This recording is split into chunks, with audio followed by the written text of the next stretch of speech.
newly published video. Rashad Turner saying he learned the, quote, ugly truth about BLM and that the leadership shows little concern for promoting the welfare of black lives, and he joins us now. Rashad, thank you so much for being here. Look, I think we can all agree the lives of black people matter. If you don't agree with that statement, you're a racist. But the organization, BLM, what is the ugly truth that you discovered? Well, I think you hit it on the head right there, right? When you call for a moratorium on charter schools, that is a direct attack on black families, on black children. The question I always ask folks, how can black lives matter if black minds don't matter? So the organization raised $90 million in 2020, and I'm curious where that money is going and if that money is going to help black families, to help black children. Well, I'll tell you this, we here in Minnesota, we've got worst in nation education gaps. And, you know, based on the data where we have tons of schools where 4 out of 5 kids cannot read, I would say that money's not coming to Minnesota, right? If we had 90 million, heck, children would be up here reading, our schools would be better.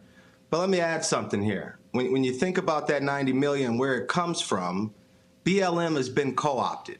They've been co-opted by teachers unions, specifically at the national level, the American Federation of Teachers, and here locally in Minnesota, Education Minnesota. These teachers unions own the Democrats, they own BLM, and teachers unions, in my opinion, they kill our children's hopes and dreams.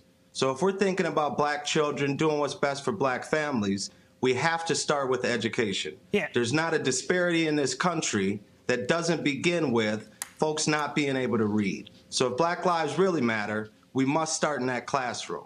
I mean, that's the crux of this, right? For decades, blacks have been prevented from getting the same quality education as whites. It's a fact. It's reality. Why does the education system, though, seem to be allowed to suppress blacks like it does? Well, it's the teachers unions. I can't say it enough. Here in Minnesota, Education Minnesota is 94% white. Yet they walk around acting like they're so woke that they understand what's best for black children, right? But they own our education system. They spend about $30 to $50 million a year here in Minnesota to control what our politicians are doing.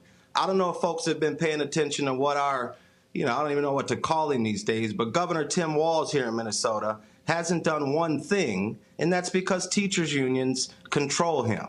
We have to start listening to parents. I mean, there's no way on earth after these 2 past school years that folks can think that things like education savings accounts aren't going to be good for families. I'll tell you, there's not one black family in my neighborhood here in St. Paul that has said, hey, we don't want that money to follow our child.